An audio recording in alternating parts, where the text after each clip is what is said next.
Hi, I'm Lydia Brown here with Carmen Baskoff, and we're the producers of Where We Live on Connecticut Public Radio. We're so glad to have you listening to this podcast, and we hope that you will support the work that we do on this program by giving us a call today. The number is 1-800-584-2788, or you can go online to WNPR.org.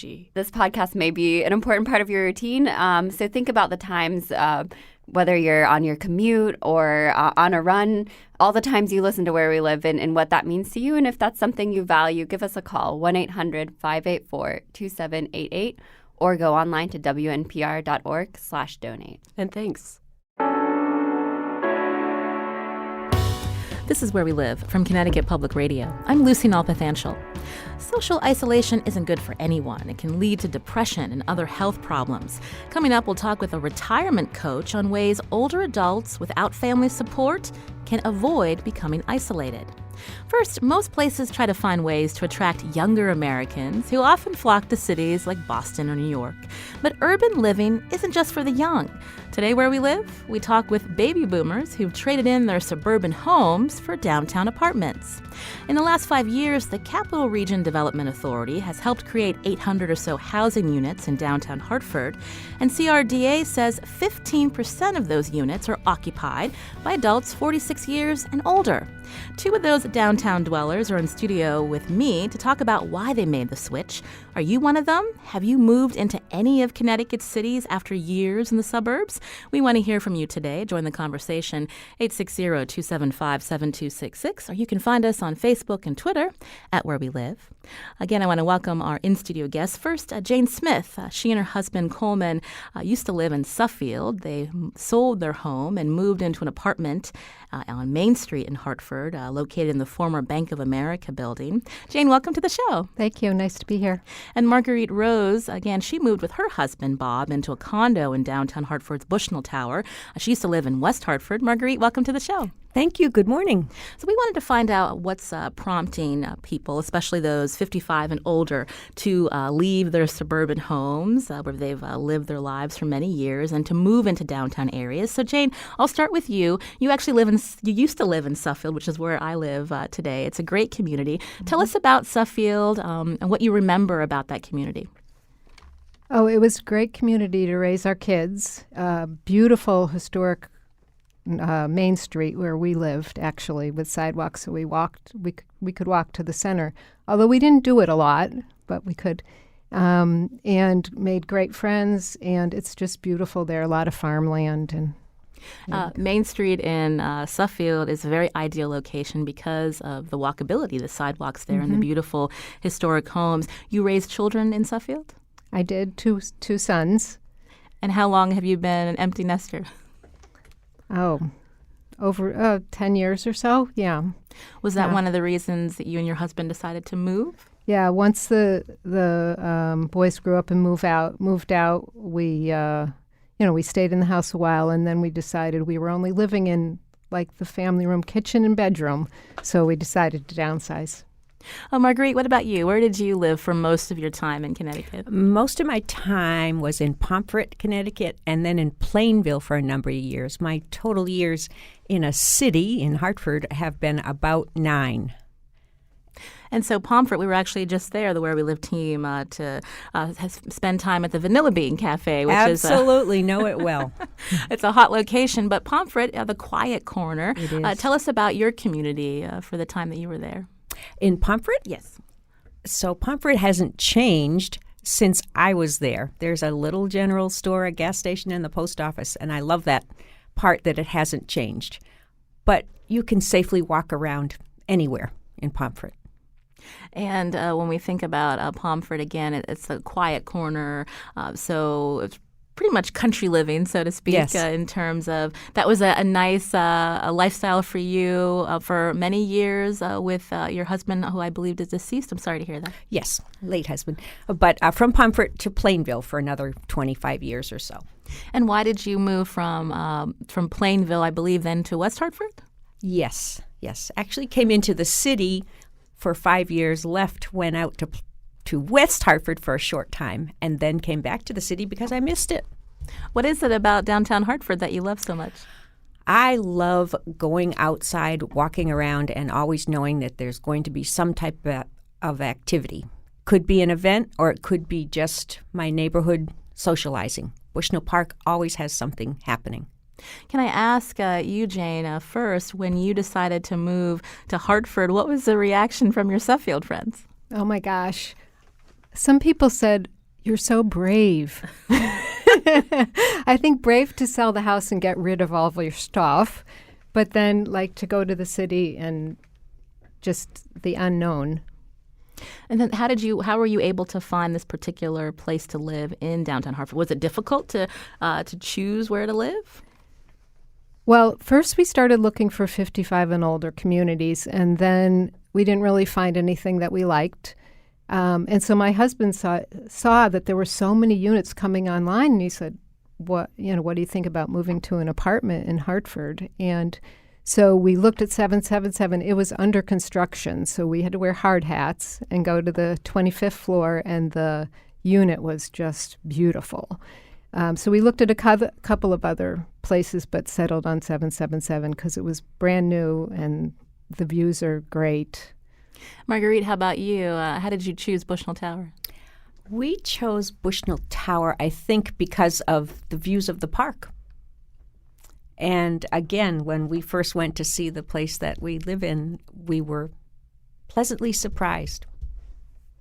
Today here on Where We Live, we're talking with Connecticut residents 55 and up who are trading in the suburbs for downtown living. And my two guests, Jane Smith and Marguerite Rose, both live in downtown Hartford. If you're also someone who's thinking about downsizing after living in the burbs, or you really appreciate living in a downtown area, whether it's Hartford or Stamford, Bridgeport, or New Haven, you can join us too, 860-275-7266. Jane, you said something earlier about your husband, you and your husband first looked at the planned 55 and over communities. Mm-hmm. So can you give me an idea of what parts of the state that was, and what was it about those communities that didn't really feel right for you?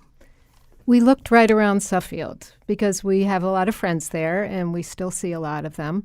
And so we looked in Windsor, Windsor Locks, Suffield, and I don't know. We didn't just find anything that suited us. And I think during our searches when we came up with the apartment idea, and we just bagged the search and went right for the apartment. So, and it's been a great, great decision. And Marguerite, was it difficult for you to downsize? As Jane mentioned, brave to get rid of all the stuff you accumulate in a family home for years. One thing that people don't always know about Hartford is that you don't have to always downsize. We have 2,000 square feet and some storage areas. So you do make some changes, but if you want to keep your stuff, you can find a way. What are some of the tasks that homeowners have on the weekends that you don't have to worry about with your condo, Marguerite? Jane and I were talking about that before we came on air. I love snowstorms now. It's beautiful. We look down and we kind of chuckle as we enjoy the beauty but don't have to shovel. But also being so close to lots of different activities in downtown Hartford. You mentioned loving being near Bushnell Park. But what are some of the places that you enjoy going to besides the park? The Wadsworth Athenaeum, the library, the park, the Capitol. There's always something going on at the Capitol, outside, inside. Jane, what about you? Well, the restaurants and Spotlight Theater, so there's movie theater and Infinity Hall. And we've met a lot of people that are living downtown, so we'll go to restaurants and we'll run into people that we know. Coming up, we're going to be talking with an expert from AARP about how communities, whether they're in a city or in the suburbs, where it's important to plan out communities that are walkable. And we're going to talk more with her in just a few minutes. But I was curious, Marguerite, when we think about city living, when people get used to living in the suburbs, they have notions of downtown areas. Were you ever worried about your safety? You have to be aware, like you do anywhere. And you do learn that there are certain places that you shouldn't be walking by yourself. You can walk with someone else. You should have, another source of, I don't want to say necessarily protection, but if you're going into an area that you are a little bit concerned about, walk with someone else. And most people are just friendly. You get to know, who you can say hello to and who you should, just continue to walk by. Oh, what's interesting, too, about your story, Marguerite, we haven't mentioned yet to our listeners, you have a consignment store in West Hartford, but you live in downtown Hartford. So you're doing the reverse commute. I take Fast Track. It's wonderful. Fast Track. For seniors, it's wonderful. And Jane, what about you? Do you enjoy not having to pop in the car so much? Yes, we walk everywhere. In fact, when we moved downtown, people said to us, "Oh, you'll be in West Hartford Center all the time." But we hardly ever go there because there's so much to do in Hartford and so many restaurants and things to do. So we stick around and walk a lot. Although I do reverse commute also, so I do get in the car and drive to work. Oh, how far do you work? I work in Simsbury, so about 30 minutes. Yeah. So still having to deal with the commute. Yeah. Although the other day I took the bus because I didn't have a car. It was in the shop, and it was awesome. So I need to do that more. So both proponents of mass transit. And also interesting, Marguerite, when we think about a lot of people love living in West Hartford, but you prefer downtown Hartford. I do. And you want me to tell you yes. why? I just like the bustle of a city. And believe it or not, I sleep well in the city, more so than when I was in West Hartford or Plainville, because in a house, you're having to think about the inside and the outside, whereas I go up to my condo on the 22nd floor and shut the door, and the world goes away. It's your own time. Do either of you get a sense that there are more Connecticut residents who are in your age group interested in moving to the city, or is it still pretty rare? Marguerite? I think it's pretty rare. You gave some percentages before, and you said about 15%, and my first reaction in my mind was, is that all? Seems like everybody I know is here. Mm-hmm. But no, I think that people prefer not to leave their homes in many cases, or they have families with young children, so they need the space for them to visit.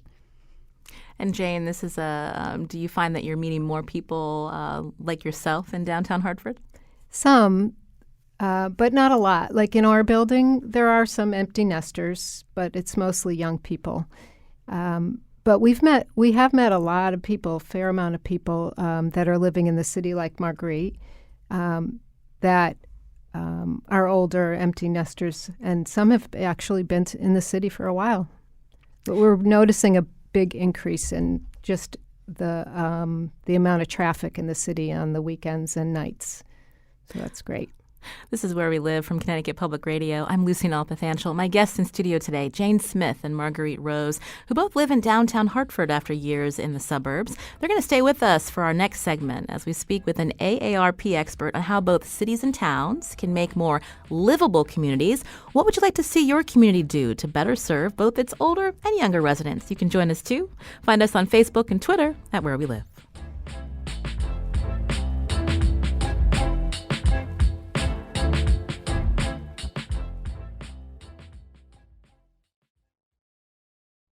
This is Where We Live from Connecticut Public Radio. I'm Lucy Nalpathanchel. Cities aren't just for millennials. Baby boomers are leaving the burbs behind for urban living. Earlier, I was speaking with two Connecticut women who now live in downtown Hartford, Jane Smith and Marguerite Rose. Now, what factors are leading older Americans to trade their suburban house for a smaller apartment or condo in the city? We heard from Liz on Facebook, who writes, I'm 60. I love my rural community, but often think it'd be nice to live in a small, walkable city like New Haven. The idea of easy access to art, theater, lectures, and maybe a plot in a community garden appeals to me, but not for another 10 or so years. Brenda writes she likes being near the plays, access to gyms, and just people moving about. AARP says access to mass transit, affordability, and letting go of the burden of having to physically maintain their homes are the main factors driving the push towards what's called walkable urbanism. For more, joining me now by phone, Danielle Aragoni, director of AARP Livable Communities Initiative. Danielle, welcome to the show. Thank you so much. So tell us a little bit about, we're trying to put our finger on whether there are a lot more baby boomers moving to the cities. Depending on where we look, the data is scattered. What does AARP know about Americans over 55? What are they looking for? Well, a couple trends that I think your earlier speakers definitely alluded to. One, a lot of people, for the most part, want to be able to age in place. We've done surveys over the years that the message is pretty consistent that people, for the most part, want to be able to age in the same home or the same community where they've lived most of their life. Well over 3/4 of people 50 and above say that they want to be able to do that. But only about half of the folks in our most recent survey, 50 and above, say that they'll be able to. So I think what that indicates is perhaps a disconnect between the kinds of homes that people are currently living in and the kinds of homes that they might like to live in their future years, as well as, some interest in some of the amenities that your earlier speakers alluded to. When we think about city life, it's not for everyone, but in terms of this Livable Communities Initiative by AARP, what are some of the factors that both cities and suburbs could take into account when they're thinking about ways to make it more friendly, no matter the age? Yeah, I think it really comes down to one word in some ways. It comes down to choice. Being able to provide people choice in the kinds of housing that is available to them, choice in how they get around and what sort of transportation options are available to them, and choice in the kinds of amenities and services that would be nearby as a result of that.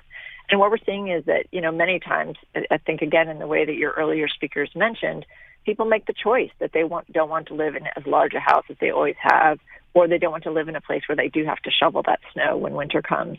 And for communities that are able to offer different kinds of housing solutions, that's wonderful for people that can find those options to remain in their same community. But when communities don't offer choice and they don't offer a range of housing options, that's often what compels people to look into moving into other communities. We heard from Jane Smith earlier that she and her husband first looked at some 55 and older communities. Can you describe those planned developments? And for the most part, from your surveys, are those more desirable? We didn't ask about those kinds of developments specifically, and I think that, again, going back to the word choice, those are one option that can be available to people and that many people find a lot of satisfaction in. What we have seen in our surveys is that people really value a pretty diverse set of attributes that I think in some cases are met in existing communities, not age-restricted ones. So that can include access to transportation options. That can include ability to walk to different amenities and locations.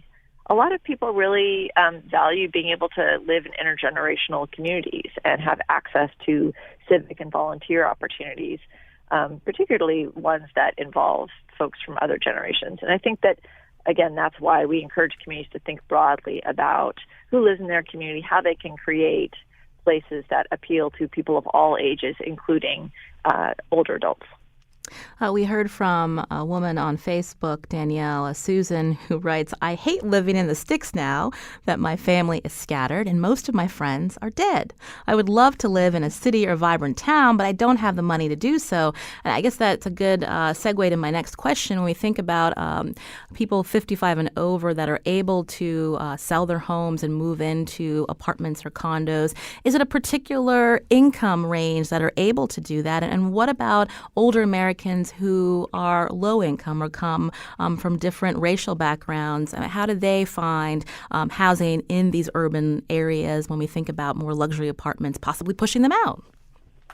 Well, I think there's a couple things there. I think it's what are the hopes and aspirations of people at all income levels? We did ask that question on our most recent survey, and we learned that irrespective of your income level, including people who earn less than $25,000 per year, for the most part, they want to be able to stay in their home and community as long as possible. So the desires are somewhat consistent, irrespective of income level. But when you talk about affordability, I think that's a different challenge. And you alluded to, or you mentioned luxury apartments. And I think, again, that's one housing solution that can be very viable. But there are a lot of different ways that people can locate and can seek out housing solutions for themselves. Communities that have been particularly successful are ones that are very intentional about creating a varied range of housing options across the income spectrum and that look different. So that's not just about price point, but that's also creating smaller homes for people who want to live in a smaller home and make the trade-off to have better walkability, better access, better proximity in exchange for fewer square feet in their home. Other communities have encouraged something called accessory dwelling units, which are ways to create small, affordable rental units attached to single-family homes in many cases.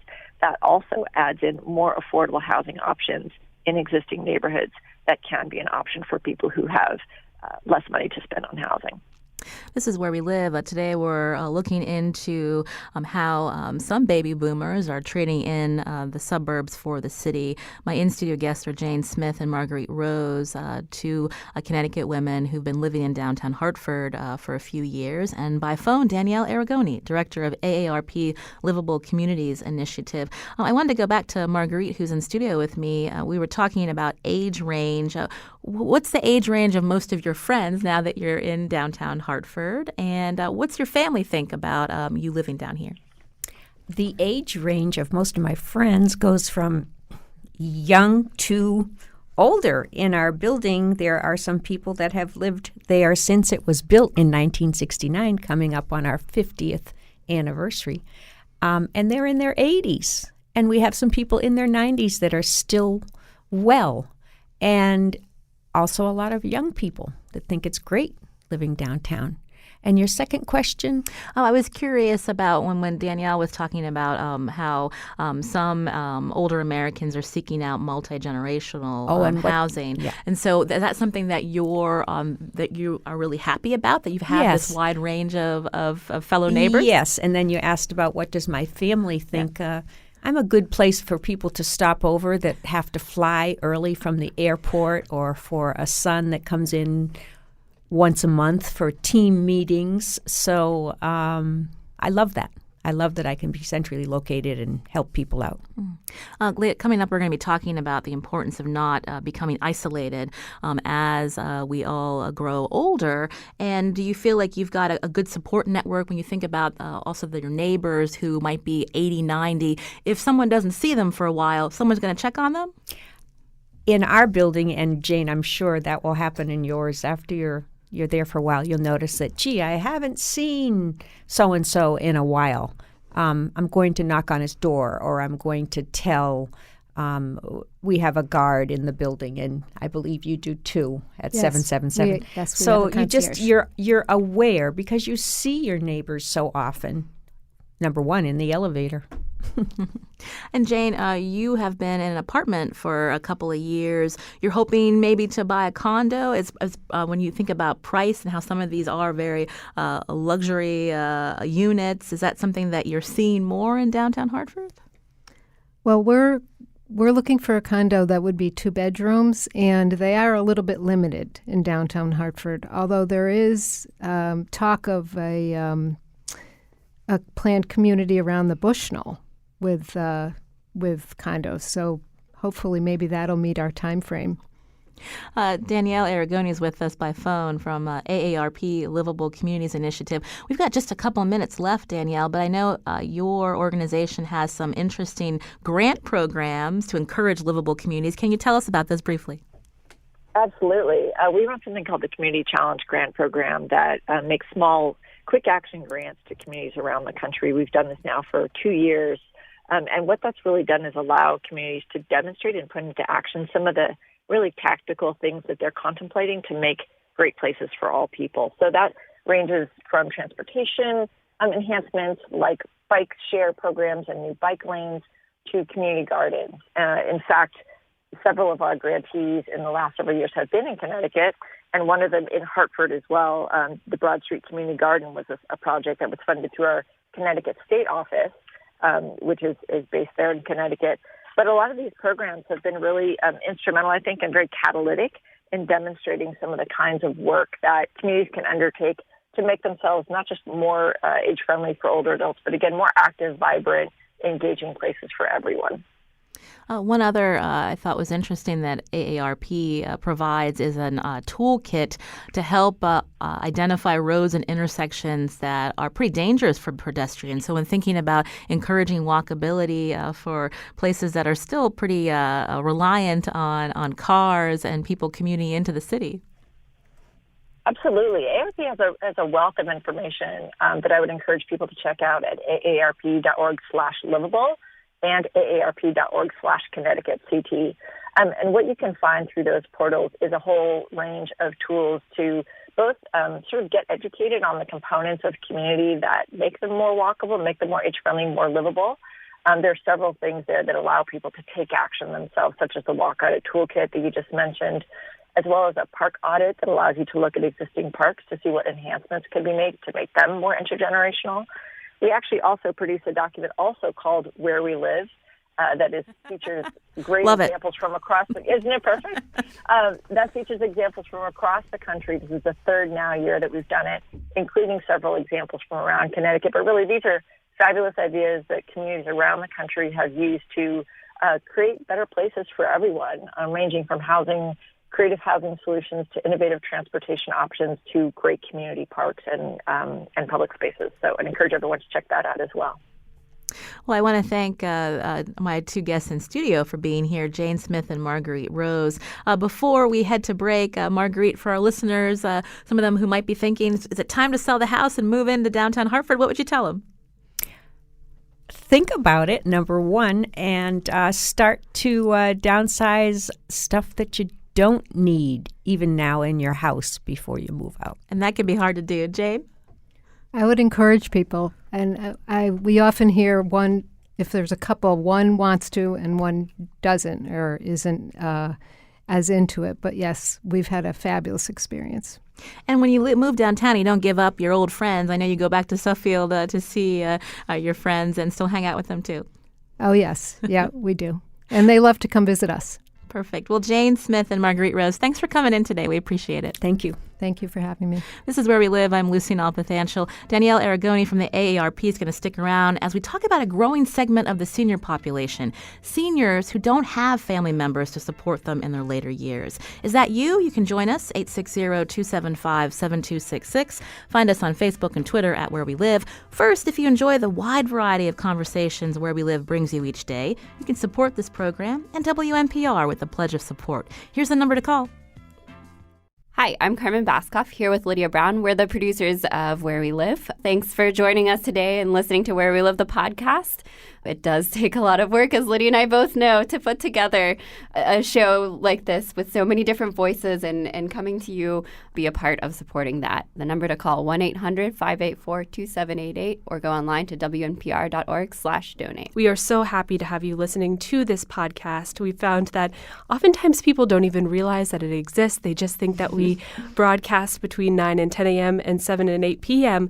But the reality is that you can go online and listen at any time of day at your convenience. It's there for you, and we hope that you'll support it as well. Again, that number, 1-800-584-2788, 1-800-584-2788. Go online to wnpr.org. It's quick, it's easy, it's secure, and thank you so much in advance. This is Where We Live from Connecticut Public Radio. I'm Lucy Nalpathanchel. Coming up Monday, when it comes to gambling addiction, what segments of the U.S. population are most affected? On the next Where We Live, we'll learn about a new report by Connecticut Public Radio and the Sharing America Initiative, which shines light on the issue of problem gambling among Southeast Asian refugees. And we want to hear from you, too. That's Monday. Also, Where We Live's coming to a coffee shop near you. We're hosting coffee breaks at local cafes around the state to hear directly from you what issue or story in your community is not getting the attention it needs. You can join me and Where We Live producers Lydia Brown and Carmen Baskoff Tuesday, February 26th at Washington Street Coffee House in New London. Check out our Where We Live Facebook page for more information. Now, it's great to have someone to grow older with, but eventually you may need help. What do you do if your kids live out of state and you don't have a partner to lean on? My next guest is a retirement coach. It turns out the planning we all need to consider before retiring involves more than just financial security. Joining me by phone is Sarah Zeff Sarah Geber, certified retirement coach and workshop leader at Life Encore, and author of Essential Retirement Planning for Solo Agers, a retirement and aging roadmap for single and childless adults. Sarah, tell me again how to pronounce your name. The last name is Geber. Okay, Sarah, I apologize. Sarah Zeph Geber. So, Sarah, thank you for joining us today. Tell us about what you've learned about solo agers, so to speak. Again, people who are growing older and they don't have a family support to have someone to help them as they grow older. Yes, thank you. Being a solo ager myself, I became very interested in how people who didn't have children to help them as they get older should plan. And it turns out we should be doing much of the same things that everyone should be doing in terms of getting our estate in order and setting up healthcare directives and trusts. But it's a little more urgent, you might say, for solo agers. The really important thing for solo agers is to make sure that they are developing and nurturing a strong support system. And that support system may be members of their family. It may be nieces and nephews. It may be siblings that are considerably younger, or other relatives, but it may also be friends and people that you've become close to over the years that you don't want to, the relationships with which you don't want to see fade as you get older. So those are all very important things for solo agers because they won't have the support of adult children as so many people rely on as they age. We were hearing earlier from our guests who live in multi-generational housing units the importance of having friends all ages because, as someone alluded to on Facebook, sometimes the people closest to them have all passed away and they don't have anyone to rely on. So when you think about how you counsel others to have support, these solo agers, there's another term that we saw, which is elder orphans. That doesn't give us a lot of optimism when we hear that term, Sarah. Yes, I'm not crazy about that term, and I don't use it because it does sound unpleasant, and I like to think that we all have lots of options, and we just need to know what they are and exercise those options. There are also professionals that one can hire. For instance, my husband and I I've already started to interview professional fiduciaries, and these are people that we will get to know over the next few years and that will be named on our healthcare directives and our power of attorney for finances. Not every state licenses professional fiduciaries. Excuse me, it's 6 o'clock in the morning here. We are fortunate, actually, to live in one of the states that does, but there are also professional advocates, professional guardians that are working, some of whom work on a private basis these days, not just for the courts. So if you are a solo ager and you're wondering what are my options, I would certainly look into that. If you have very little family or no family around at all, there are options for you that don't cost a lot of money. Lawyers, of course, hiring an attorney to do that is very expensive, but most attorneys have professionals that they work with that are not as pricey that you may do the same with. On the phone with me again is Sarah Zeph Geber, certified retirement coach and workshop leader at Life Encore, author of the book Essential Retirement Planning for Solo Agers, a retirement and aging roadmap for single and childless adults. We saw a statistic in the Washington Post about 22% of older adults in the U.S. fall into this category of being solo agers or are at risk of doing so in the future, according to a 2016 study. Also on the phone with us is Danielle Aragoni, director of AARP Livable Communities Initiative. Danielle, how does AARP reach out to these so-called solo agers to make sure that they're planning in the right way so that they're not isolated as they age?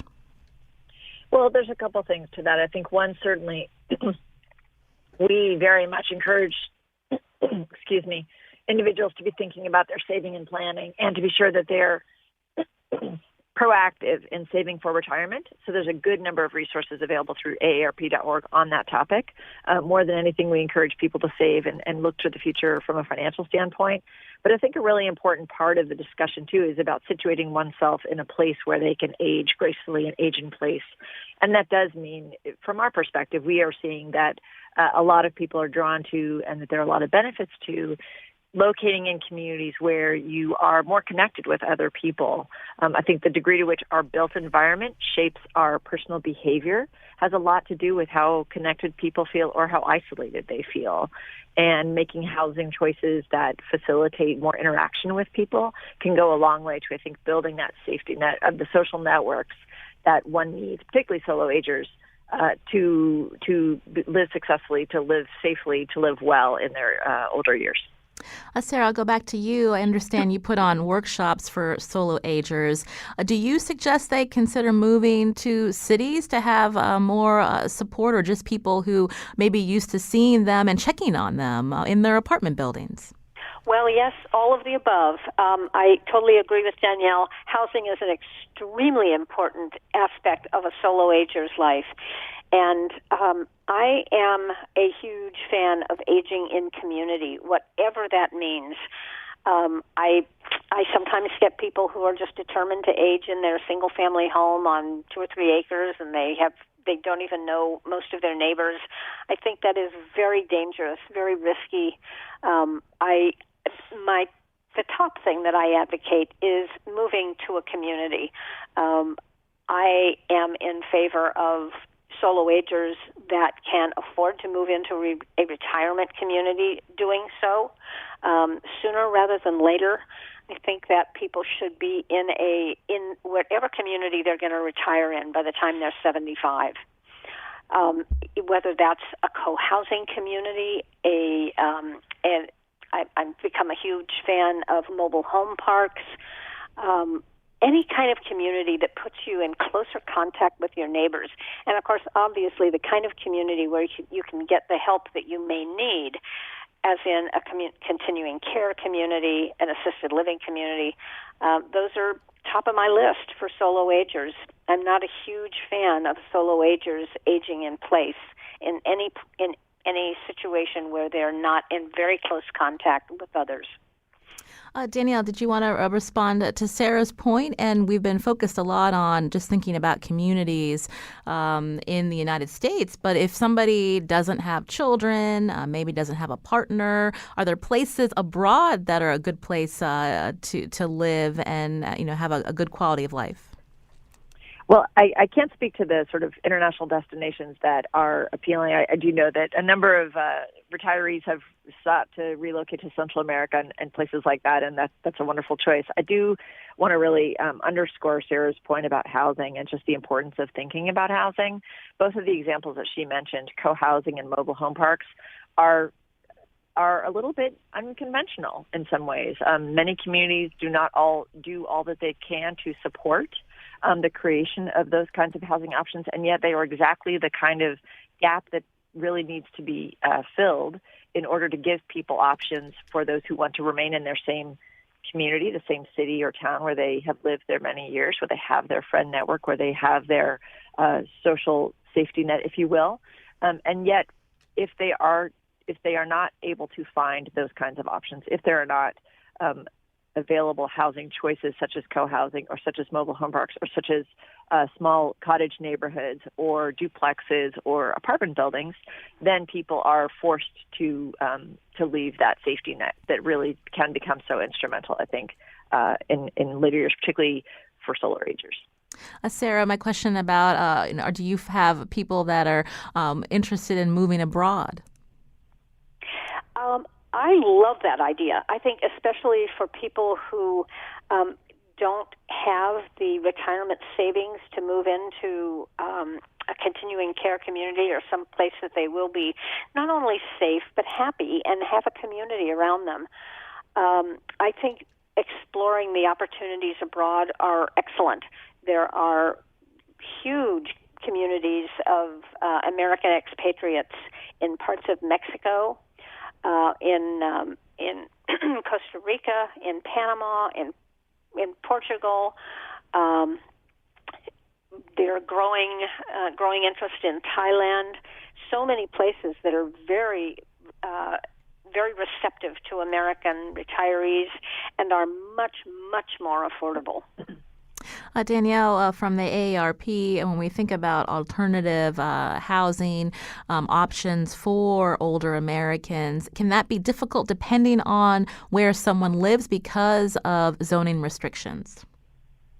Absolutely. I think what we've seen for the last 50 or 70 years is a predisposition to construct housing of two types. One, single-family detached homes, which definitely fill a need for a lot of people, but need not be the only housing option, or high-rise multifamily housing, such as you described earlier in the show. In between that, there's a sort of gap that we call missing middle housing. That is a term that has been coined and is more commonly used. It speaks to really the diversity of housing choices that historically have been in place in communities, everything from garden apartments to three-story walk-up apartments, triplexes, and things like that. That very much comes down to the kind of zoning and building code context that is in place in the locality. We actually just this week released a new document called Making Room, which we produced with the National Building Museum here in D.C. that features a whole range of really innovative and creative housing solutions that communities are using all around the U.S. And a lot of those require some significant exemptions to be made to existing zoning code, but the point of the book is to show that it's possible. And particularly when you have a groundswell of community members who are interested in creating more diverse housing in their community, that gives local officials the kind of impetus and cover that they need to really make some of the difficult choices, particularly around zoning reform. I started the show talking about how when we age, it's important to not become isolated because evidence shows that people who are lonely end up having more issues with depression and other health concerns. There's the Washington Post article that I cited earlier. There are 40% of people that were a part of this elder orphan Facebook group, 500 members, admitted to depression, 37% to anxiety. More than half confessed to being lonely. All of those speaks to the issue of not becoming isolated as you age. With just a couple of minutes left, Sarah, what are some closing thoughts for people to think about as they get older about not allowing themselves to become isolated? Well, it's going to differ from one person to another, but I think that solo agers need to think long and hard about what they're going to do in the future when they may not be as mobile as they are today. It's hard for people who are in their 50s or 60s or even early 70s and who are still driving and mobile and feel pretty good to imagine a time when they may actually need help with some of the activities of daily living. But it's so important to think ahead to where is that assistance going to come from. Well, Sarah, we're actually almost out of time, but we want to thank you for joining us, Sarah Zeff Geber, who is the author of Essential Retirement Planning for Solo Agers, a retirement and aging roadmap for single and childless adults. Thank you, Sarah. Also, Danielle Aragoni, director of AARP Livable Communities Initiative. Today's show produced by Scott Breedy. I'm Lucy Nalpathanchel. If you appreciate the programs on WNPR, please support us now. Here's the number.